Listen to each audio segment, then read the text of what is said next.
भद्रं कर्णेभिः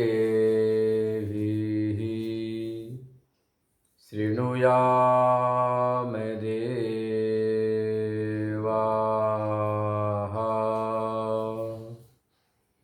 भद्रं पश्येमाक्षभिर्यजत्राः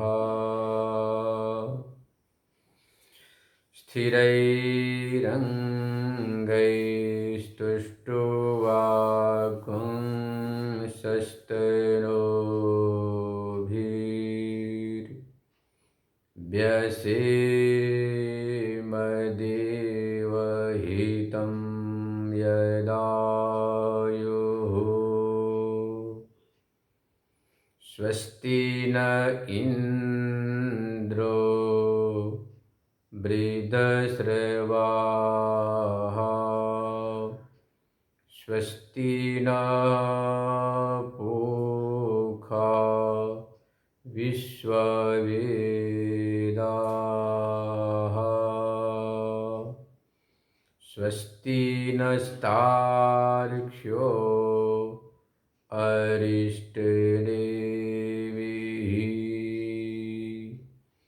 स्वस्ति नो बृहस्पतिर्दधातु ॐ शान्तिः शान्तिः शान्तिः। अथर्ववेदीय मांडुक्य उपनिषद के 7वें मंत्र का 17वां श्लोक पर हम लोग विचार कर रहे थे। पहले उच्चारण। प्रपंचो यदि विद्येत निवर्तेत न संशयः माया मात्रमिदं द्वैतम् अद्वैतं परमार्थतः। आचार्य कह रहे प्रपंचो यदि विद्येत निवर्तेत न संशयः। यदि प्रपंच नाम का कोई चीज होता तो निवृत्त हो जाता। बंध्या पुत्र है ही नहीं, उस बंध्या पुत्र का बाद और निवृत्ति की भी आवश्यकता नहीं। ऐसे ही प्रपंच नाम का कोई चीज है ही नहीं तो निवृत्त होने की कोई आवश्यकता नहीं, न संशय। फिर क्या है तो बता रहे माया मात्रमिदं द्वैतम अद्वैतम परमार्थतः। ये संसार माया मात्र है, अद्वैत तत्व ही परमार्थ है, वास्तविक है। माया मात्रमिदं द्वैतम अद्वैतम परमार्थतः। यह संसार तो माया मात्र है, अद्वैत ही पारमार्थिक तत्व है। यह पूरा संसार जो है उससे शास्त्रों में यहाँ पर 17वीं कारिका में प्रपंच सबसे कहा गया है। तो वास्तव में प्रपंच क्या है तो मनोविजृंभित है, मन स्पंदन है, मन से कल्पित है, ये मन की स्फुरणा है। एक जैविक सृष्टि होती है, दूसरी ऐश्वर्य सृष्टि बोलते हैं। तो जो ईश्वरीय सृष्टि है वह तो आपके साधना का साधक है, और जो जैविक सृष्टि है वह आपके साधना का, लक्ष्य का, परमार्थ का बाधक है। साधकता बाधकता का निर्णय उसके वृत्ति पर होती है। जो ईश्वरकृत सृष्टि है उसमें तो आपके हित कल्याण की भावना से की गई। जिस प्रकार से घर में माता पिता अपने संतति के कल्याण के लिए भविष्य को विचार करते हुए बहुत ही अच्छा मकान बनाते हैं, कारोबार भी खोलते हैं, दुकान खोलते हैं और नित्य नए नए जमीनें प्लॉट रख लेके रख देते हैं, ताकि हमारा बेटा है, बेटा का पोता होगा, पर पोता होगा तो उसके काम आएगा। इसी प्रकार से सर्वांतर्यामी परमात्मा है, एको हम बहुश्यामा, जो एक में वह द्वितीय है, वह बहुभवनम बहुत हो गया। वही परमात्मा जड़ चेतन रूप से परिणत हो गया। वह आकाश बना, वायु, अग्नि, जल, पृथ्वी, औषधियाँ, वनस्पतियाँ, सब कुछ उसी वह परिणत हो गया। तो यदि हम माने विवर्तवाद, उसी की सब कुछ है, समझो कि विवर्त है, कल्पना है। और परिणाम माने वह जो परमात्मा है निमित्त है, और माया के द्वारा सब आपका संसार सृजन होगा। पर यह जो संसार है ईश्वर कृत है, जो परमात्मा ने बनाया, तो ईश्वर कृत जो संसार इतना बड़ा विस्तृत दिखाई दे रहा, बड़ा भारी समुद्र है, नदियां हैं, बड़े बड़े वृक्ष हैं, पेड़ हैं, आपको खाने के लिए मीठा आम का फल बनाया, तो नींबू का फल बनाया, इमली का फल बनाया, अनेक प्रकार की औषधियाँ बनी, धान है, गेहूँ है, चना है, मटर है, मसूर है, उड़द है, ये जो आपको औषधियाँ बनी, वनस्पतियाँ बनी। तो परमात्मा ने आपकी साधना में बाधक न हो, असना पिपासा को शांत करने के लिए इतना अच्छा निर्माण किया। परंतु जो जैविक सृष्टि है उसमें मोह लगा देती है कि यह मेरा,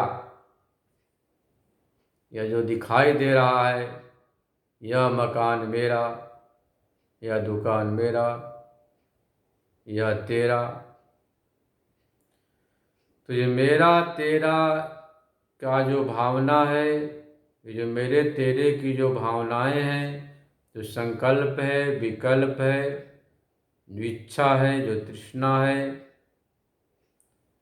तो आप अपने सृष्टि का विस्तार करते हैं, विकास करते हैं, और दूसरे के सृष्टि के विषय में कोई आपकी भावना नहीं होती है।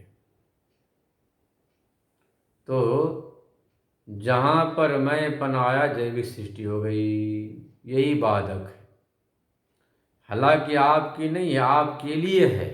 वास्तविकता यह है, यह आपके लिए है, परंतु आपने जो यहाँ पर अपना मुहर लगा दिया, जिसको बोलते आसक्ति, ममता, यही बंधन कारक है, यही आपकी साधना का बाधक है। जब आप ध्यान में, साधना में, मन जप में तल्लीन होते, तब भी आपके मन में वृत्ति होती है, आपके मन में वृत्ति होती है कि यह मेरा है, इसका मैं स्वामी हूँ, इसका मैं अध्यक्ष हूँ, इसका मैं ट्रस्टी हूँ। यह जो वृत्ति है यही आपके साधना का बाधक है। एक महात्मा कहते थे, चार पर भरोसा कभी नहीं करना। दृष्टि, सृष्टि, वृष्टि और ट्रष्टि। यह दृष्टि कब पतित हो जाए कोई भरोसा नहीं, वृष्टि का कोई भरोसा नहीं, कब वर्षा शुरू हो जाए। दृष्टि, और उसके बाद कर दिया वृष्टि, फिर सृष्टि, संसार, चौथा ट्रष्टि। इन चारों को चक्कर लगाती है भ्रष्टि, कब भ्रष्ट हो जाए कोई भरोसा नहीं। तो नारायण जरा सावधान रहना पड़ता है। सावधानी के नाम ही साधना है। तो यहाँ बता रहे कि जो प्रपंच है वास्तव में होता तो हटता। ईश्वर की जो सृष्टि है वह तो जस की तस रहेगी। आपके चाहने से न चाहने से, सोचने से न सोचने से कि संसार मिथ्या सत्य कुछ फर्क नहीं पड़ने वाला है, आप चाहे कितनी कल्पना कर लो। हाँ, वेदांत जो जैविक सृष्टि है, जो आपसे के मन से कल्पित है, मन का स्पंदन है, मन से जिम्भित है, जो मन से विजृंभित है, उसके विषय में कहता कि भाई वह होता तो निवृत्त होता नहीं, वह है ही नहीं। आशा मोदक के समान है। जिस प्रकार कोई आदमी पेड़ के छाया में बैठता है और विचार करता है कि हे भगवान, भूख लगी, अच्छा भोजन मिल जाता तो बहुत बढ़िया, आपकी कृपा होती, इस प्रकार से वह सोचता है। थोड़ी देर के बाद क्या देखता है कि कोई भोजन का थाल ले आया, भोजन भी कर लिया। अब भोजन करने के बाद जम्हाई आने लगी आ करके, हे भगवान, अच्छा पलंग होता तो बड़े मन से थोड़ा आराम करता, सो जाता। कैसे खाट भी आ गई, आराम भी कर लिया। मनुष्य का स्वभाव है खटपट करने का, मन में खटपट चलती रहेगी।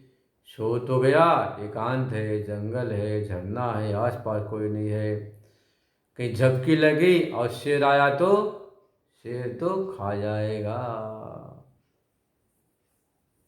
जैसे ये संकल्प किया, सचमुच में शेर आया, उसे खा गया। तो वास्तव में है क्या, उस आदमी के मन के स्पंदन सब कुछ हुआ।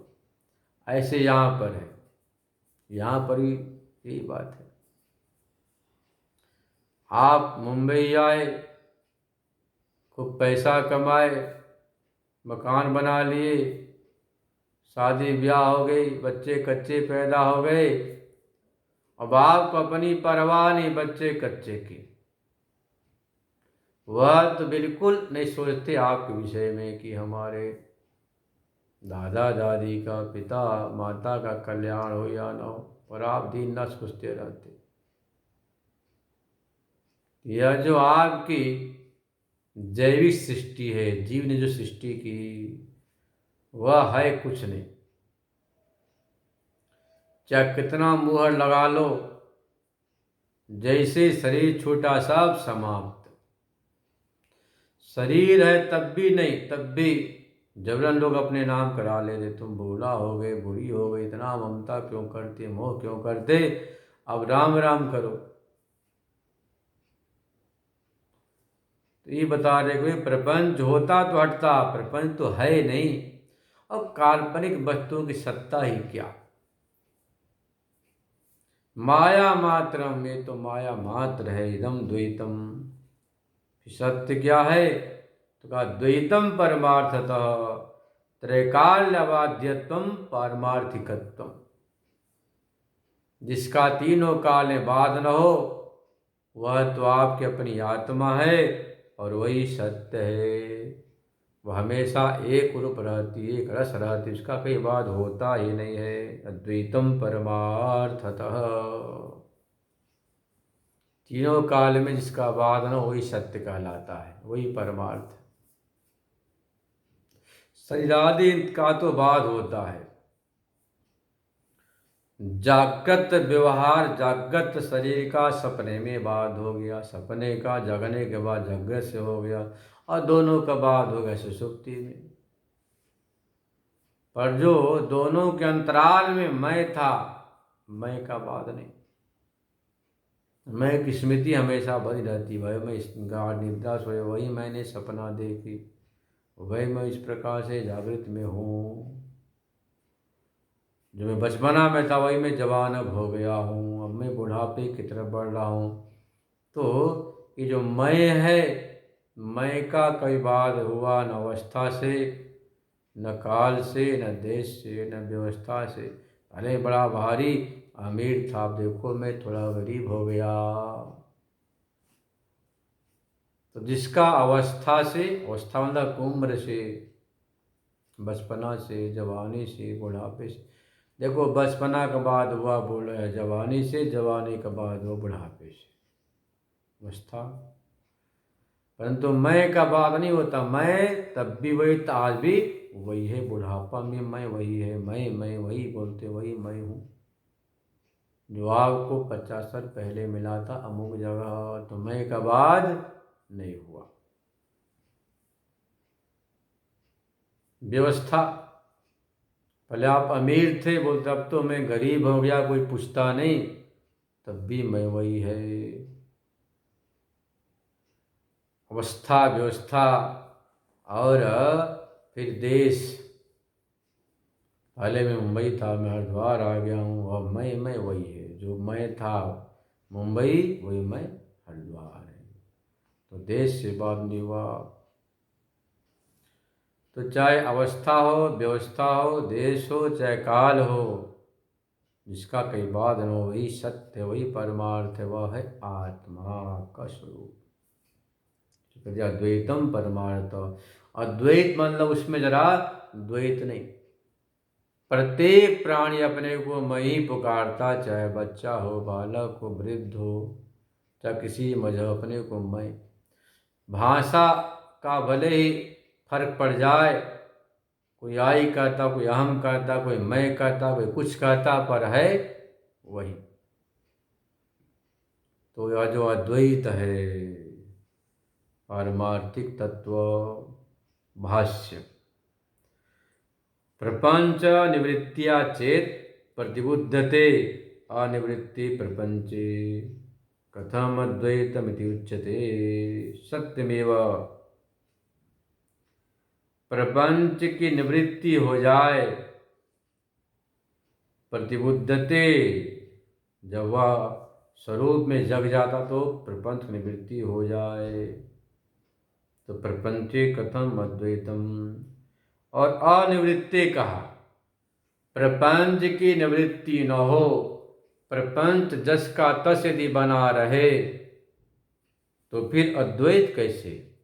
एक तरफ प्रपंच, दूसरी तरफ आपका वह जो मैं, तो फिर अद्वैत कैसे हुआ। वही करे कि अनिवृत्ते प्रपंचे कथम अद्वैतमिति। प्रपंच की निवृत्ति नहीं हुई तो फिर अद्वैत कैसे। तो उत्तर दिया, उच्चते ग्रंथ से कह रहे हैं। सत्यमेव, आप ठीक कह रहे। स्यात् प्रपंचो यदि विद्येत रज्ज्वां सर्पिव कल्पितत्वात् न तु स विद्यते विद्यमानश्चेत् न निवर्तेत न संशयः। कहते हैं कि यदि प्रपंच नाम का कोई वस्तु होता, पदार्थ होता, चीज यदि होता, तो निवृत्त होता। जब है ही नहीं तो निवृत्त अनिवृत्त की बात ही क्या, सवाल ही पैदा नहीं होता है। कोई चीज है नहीं तो उसके निवृत्ति अनिवृत्ति का कोई सवाल ही पैदा नहीं होता। तो प्रपंच है ही नहीं, तो जो आपने कहा कि वह निवृत्त नहीं होगा, तो अद्वैत कैसे होगा, सो बात ही या सवाल ही खड़ा नहीं होता। यह प्रश्न ही निरर्थक है। जिस प्रकार से रज्ज्वां सर्प इव कल्पितत्वात् न तु स विद्यते, रस्सी में सांप कल्पित है, इसलिए न स वेद्य, वह है ही नहीं। रस्सी में सांप यदि होता तो सांप का हम वाद करते, सांप की निवृत्ति होती। वास्तव रस्सी में सांप तो है ही नहीं। विद्यमान चेत निवर्तेत न संशय। यदि वास्तव में रस्सी में सांप विद्यमान होता तो निवृत्त होता, पर रस्सी में सांप तो मौजूद ही नहीं, उसको डंडे से मारने की जरूरत ही नहीं, न भगाने की, न पकड़ने की, न फोन करके सांप को पकड़ने वालों की जरूरत है, तो है ही नहीं, सीधी बात। ऐसे ही प्रपंच नाम का कोई चीज है नहीं, इसलिए उसको निवृत्त करने के भी आवश्यकता ही नहीं, जरूरत ही नहीं है। इसीलिए यह जो शंका किया था कि प्रपंच के अनिवृत्त होने पर, प्रपंच का बात न हो तो अद्वैत की सिद्धि कैसे होगी, यह प्रश्न ही निरर्थक हो गया, प्रश्न ही खंडित हो गया। रज्ज्वाम सर्प इव कल्पितत्वात् न तो सविद्यते। रस्सी में सांप जैसे कल्पित है, कल्पित वस्तु कोई सत्ता नहीं होती है, मात्र प्रतीति काल तक सत्ता होती है। न तो सवेदे विद्यमान चेतना निवर्तेत न संशय, विद्यमान होता तो निवृत्त होता, इसमें कोई संशय ही नहीं है। नहीं रज्ज्वां भ्रांति बुद्धिया कल्पित सर्वो विद्यमानः सन् विवेकतो निवृत्तः नई माया माया विना प्रयुक्ता तद्दर्शिनां चक्षुर्बन्धापगमे विद्यमाना सती निवृत्ता। कह रहे हैं कि नहीं रज्ज्वां भ्रांति बुद्धिया कल्पित सर्पो, रस्सी में भ्रांति बुद्धि से जो कल्पित सांप है, उस सांप की कोई सत्ता ही नहीं, विद्यमानता नहीं है। विवेक तो निवृत्त, नहीं विवेक तो निवृत्त, और मात्र विवेक से निवृत्त होता है।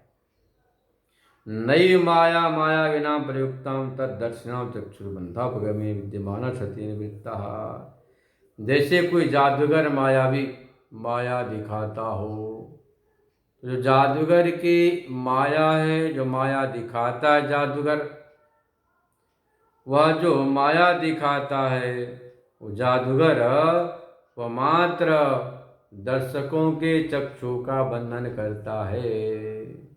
जैसे ही चक्षुर्बंध का अपगमन होता है, हट जाता है, वैसे ही उसका सारा जो खेल है, तमाशा है, माया भी समाप्त हो जाती है।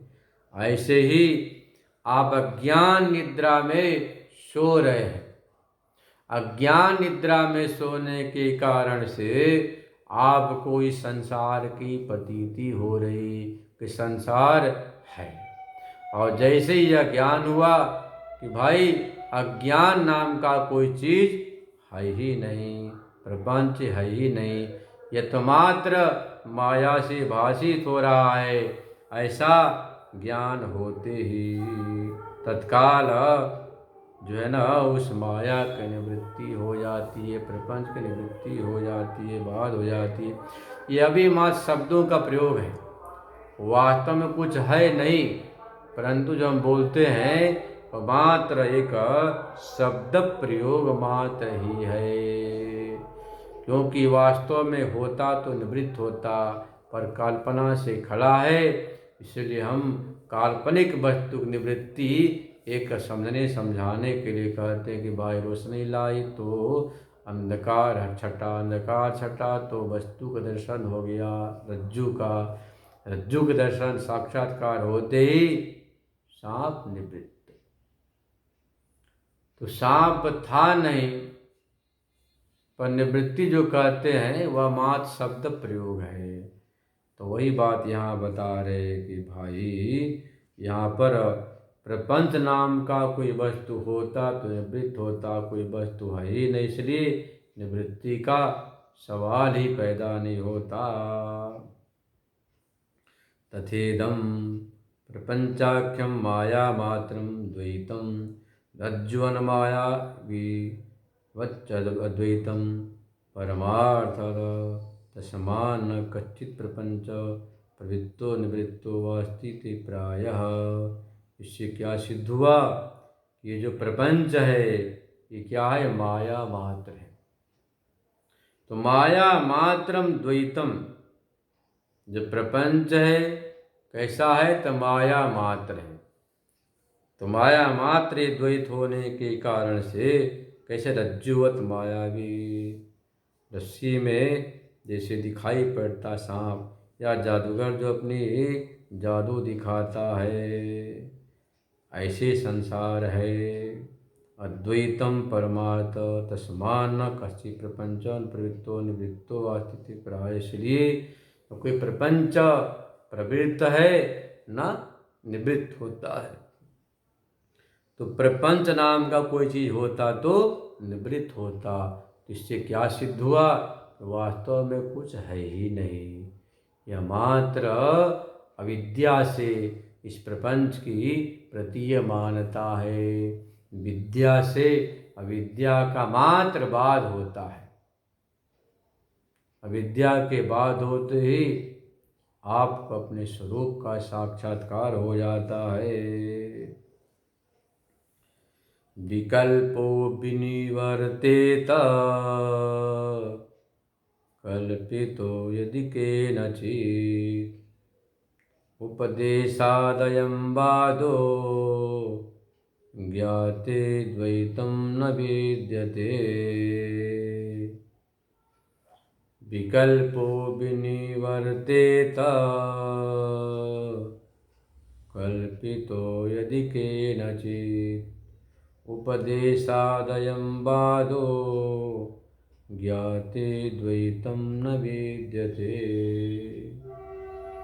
विकल्पो विनिवर्तेत, विकल्प विरुद्ध कल्प विकल्प, विकल्प इसको बोलते हैं विरुद्ध, कल्प बोलते प्रकार।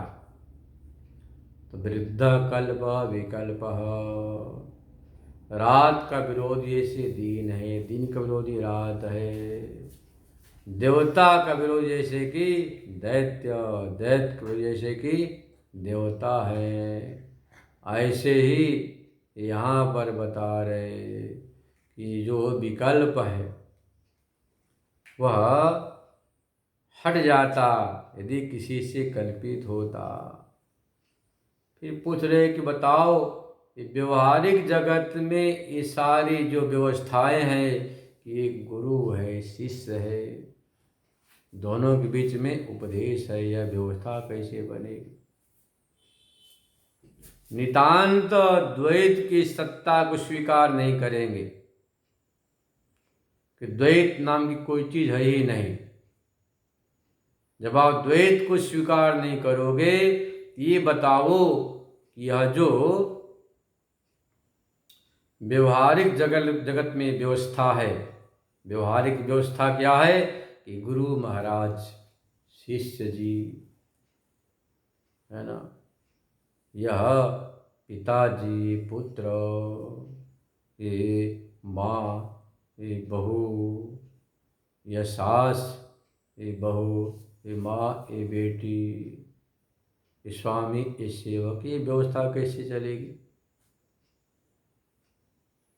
सब जब एक हो जाएंगे, द्वैत हो जाएंगे, तब तो बड़ी अव्यवस्था हो जाएगी, बहुत बड़ी अव्यवस्था हो जाएगी। तब कहते ऐसी बात नहीं। हम पारमार्थिकत्वेन द्वैत का निषेध करते हैं, याद रखना है।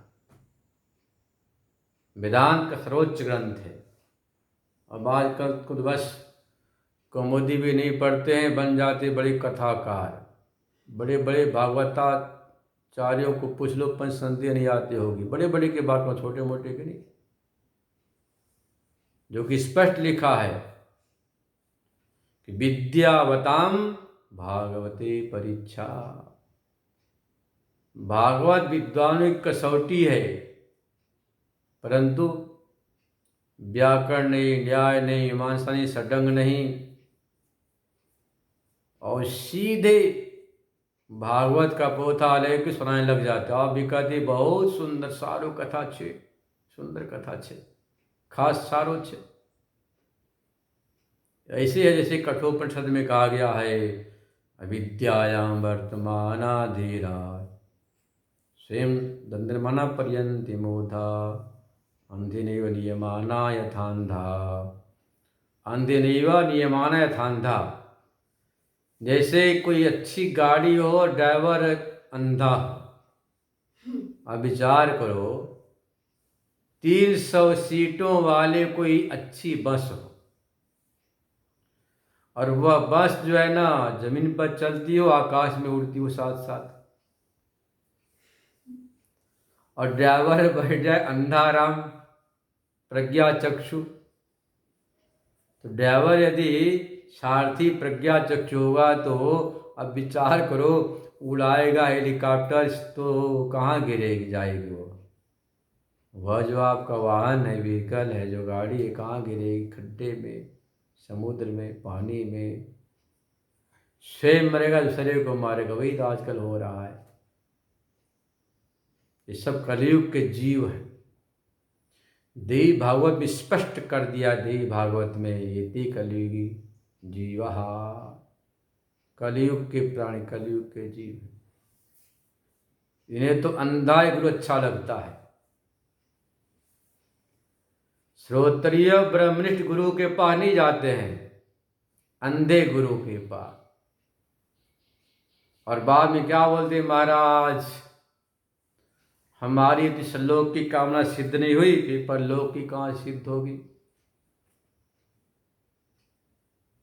तो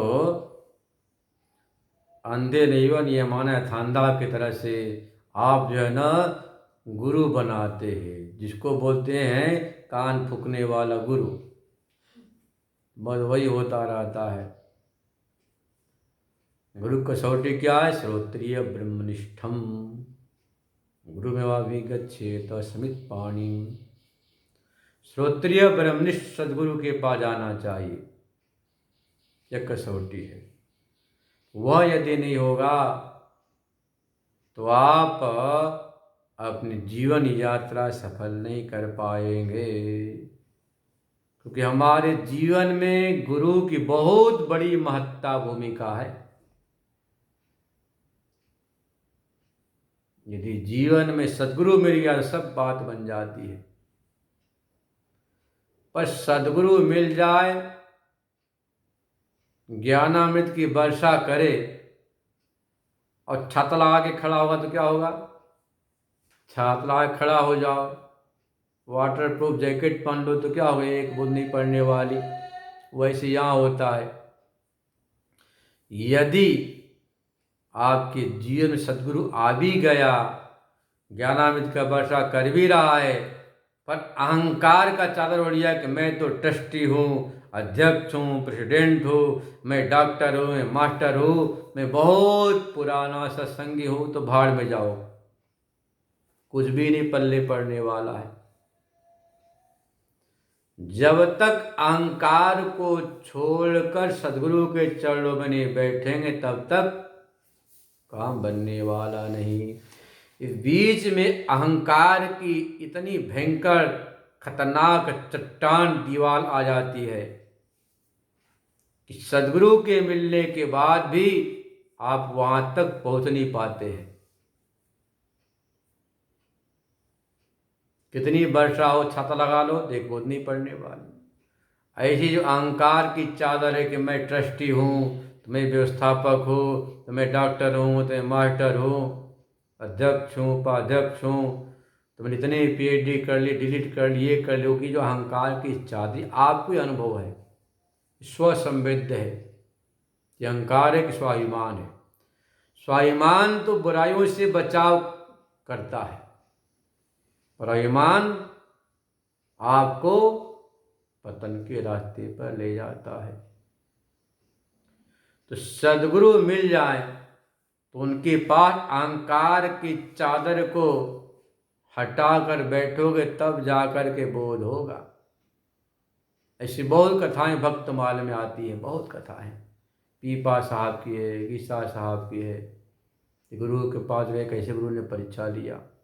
तमाम कथाएं शास्त्र में, पुराणों में भरी पड़ी। तो सारी व्यवस्थाएं व्यवहारिक हैं। तो अद्वैत जगत में बहुत विख्यात ग्रंथ है, प्रौढ़ ग्रंथ, इसका नाम है खंडन खंड खाद्य, जिसके कर्ता श्रीहर्ष मिश्र हैं। उन्होंने खंडन खंड का खाद्य में लिखा, अत्यंत प्रमाणिक ग्रंथ है बहुत कठिन पर बहुत प्रमाणिक ग्रंथ है। खंडन खंड खाद्य में लिखा है, नहीं अविद्यायाम विद्यमान भेदो व्यवच्छेधाम, ये उनकी पंक्ति है। नहीं अविद्यायाम विद्यमानो भेदो व्यवच्छेधाम, अविद्या के धरातल पर विद्यमान जो भेद है उसका हम खंडन नहीं करते हैं, वह भेद बना रहे। हम पारमार्थिकत्वेन जो द्वैत उसका खंडन करते हैं कि द्वैत है, व्यवहारिक मानो कोई क्षति नहीं है, चलेगा, कोई क्षति नहीं। यदि आपने इस द्वैत को पारमार्थिक मान लिया तो सारी समस्या खड़ी हो जाती है। तो भाइयों, इसको आप पारमार्थिक नहीं मानना। यदि आप मानोगे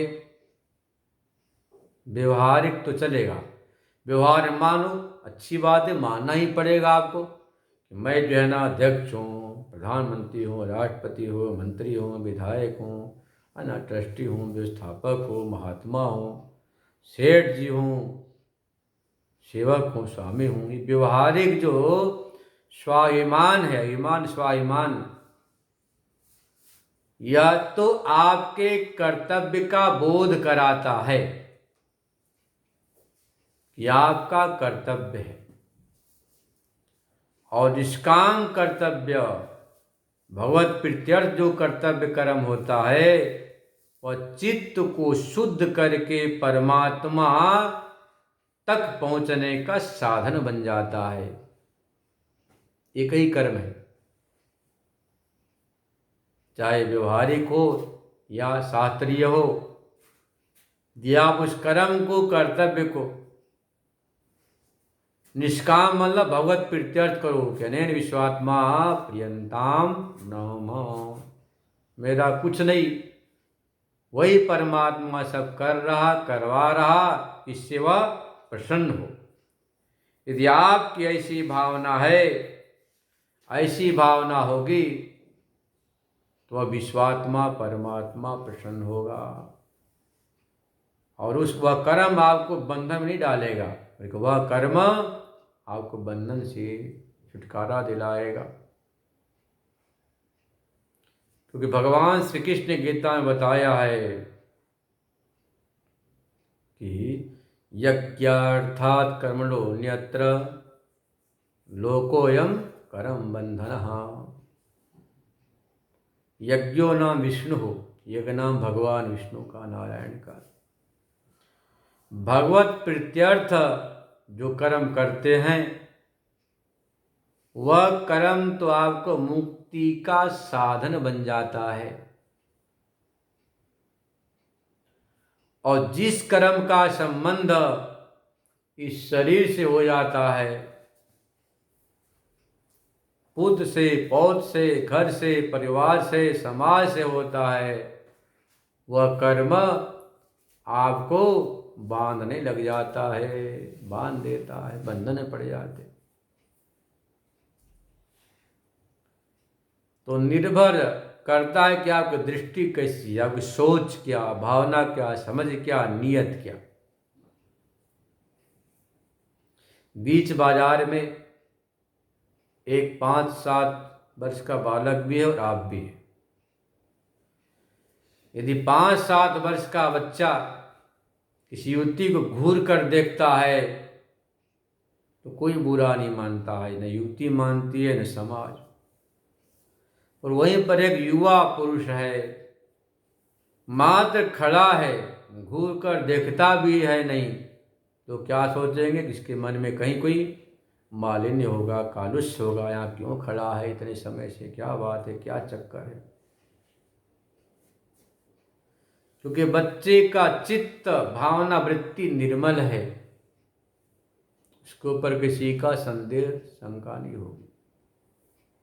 और युवा के मन में एक युवा अवस्था की तरंगे हैं, लहरें हैं, एक दृष्टि है, सोच है, विचार है। इसलिए इसके ऊपर लोग विश्वास नहीं करेंगे, तरह तरह की कल्पना करेंगे। भाई क्यों घंटे से ही खड़ा था, खड़ा हुआ घंटा तो बोलेंगे 4 घंटे से खड़ा था, बेचारा खड़ा हुआ बस स्टैंड पर 1 घंटा, लोग क्या बोले, हाँ 4 घंटे से मैंने देखा। क्योंकि उसकी सोच अलग है, बच्चे की सोच अलग है। बच्चे का सोच स्वाभाविक है, युवा का सोच अस्वाभाविक है, ये दोनों में फर्क है। यहाँ पर भी अब कोई भी कर्म करो, जो कर्म में यह भावना है इससे परमात्मा प्रसन्न हो, यह भगवत प्रीत्यर्थ में कर रहा हूँ, यहाँ तक कि भगवान ही करवा रहा है, मैं तो निमित्त मात्र हूँ, यह भावना है तो वह कर्म पूजा बन जाता है।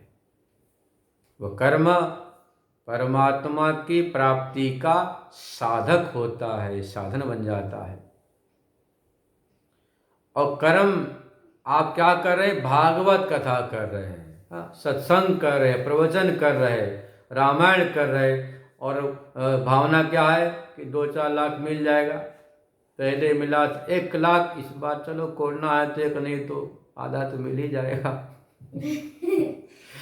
तो ये जो भावना है ना, इस भावना से उसमें मालिन्य आ गया। किसमें, भागवत में, रामायण कथा में। हाँ फल तो मिलेगा, परंतु मालिन्य आ गया, कालुष्य आ गया, इसलिए पूरा फल नहीं मिलेगा, उसका मुक्ति फल नहीं मिलेगा, बल्कि बंधन होगा। मैं और भागवत करना, और कथा करनी है, और बढ़िया से करनी है, खूब रात भर तैयारी करके नया नया कथा करना। महाराज बहुत कथा का से मेरा अच्छा व्यवहार है। कई के सैकड़ों कथाकार तो हमारे पढ़ाए विद्यार्थी हैं, भागवतकार, रामायण। वे स्वयं बताते हैं कि महाराज रात में सोते हैं, या कौन से ऐसी बात बोले जिस कथा को कोई बोला न हो, ऐसी बात बोले से लोग झूम उठे, नाच उठे, चाहे भले अशास्त्रीय हो, अवैदिक हो, काल्पनिक हो, जैसी भी हो, ऐसा बोले लोग झूम उठे, नाच उठे। अब सोचो, जनता जनार्दन के अंदर, जनता के अंदर जनार्दन बैठा, उसको खुश नहीं करना है, जनता को खुश करना। यदि आपकी ऐसी भावना हो कि जनता के भीतर जो बैठा जनार्दन, उसको प्रसन्न करना है, तब तो आपकी सफल है वह यज्ञ, अनुष्ठान, कथा, संकीर्तन, भागवत, रामायण, सत्संग, तब तो सफल है। तो यह लक्ष्य हो जाए कथाकार की, सुंदर बढ़िया बनाकर इन्हें कथा करो, खूब मोटा दक्षिणा मिले, पैसा मिले, तो आपका वह जो कथा भागवत वैसे जैसे कि एक व्यापारी का व्यापार है, और आज ही हो चुका है। आज इन कथाकारकों ने कथा को व्यापार बना डाले से का फल समाप्त हो गए। ये भागवत में भी लिखा, महात्मा कथा में, ये कर्ण लोभे न, धन के लोभ से कथा करते, इसलिए कथा सार तो गत, कथा सारस्त तो गतः, कथा सार समाप्त हो गया। चाहे कोई भी आप कर्म करो, यदि आपकी वृत्ति है, भावना, सोच है कि भगवान प्रसन्न हो, परमात्मा प्रसन्न हो, इस समय मुक्ति मिले, कल्याण हो, तो वह तो पूजा हो गया। अरे पूजा ही कर रहे घंटों, भागवत ही कर रहे, रामायण कर रहे, पर भावना टके पर, टकाटक पर है, तो टकाटक वाला व्यापार हो जाएगा, वो कथा नहीं कहलाएगी। हाँ, दुनिया की आंख में धूल तो झोंक दोगे कि हमने 100 कथा कर ली, अच्छी कथा कर ली, 100 प्रवचन कर लिया, अच्छा प्रवचन करता। मुंबई का मशहूर में प्रवचनकार हूँ, पर आपको यहाँ पता है कि अंदर क्या चल रहा है,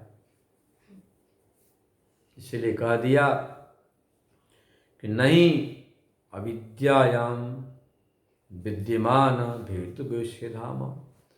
अविद्या में विद्यमान भेद का हम निषेध नहीं करते हैं, वह बना रहे, कोई क्षति नहीं है। पर पारमार्थिकत्वेन जो हमने संसार को सत्य मान लिया, द्वैत मान लिया, इसका निषेध करते ही आपके साधना का, भगवत प्राप्ति का प्रतिबंधक है। यदि आपके बुद्धि में जगत सत्यत्व है कि संसार सत्य है, तो भाई आप इसी के पीछे भागते रहेंगे, ये परमात्मा की प्राप्ति हो नहीं पाएगी, इसलिए यहाँ पर निषेध कर दिया। शेष कल विचार करेंगे। ओम पूर्णमद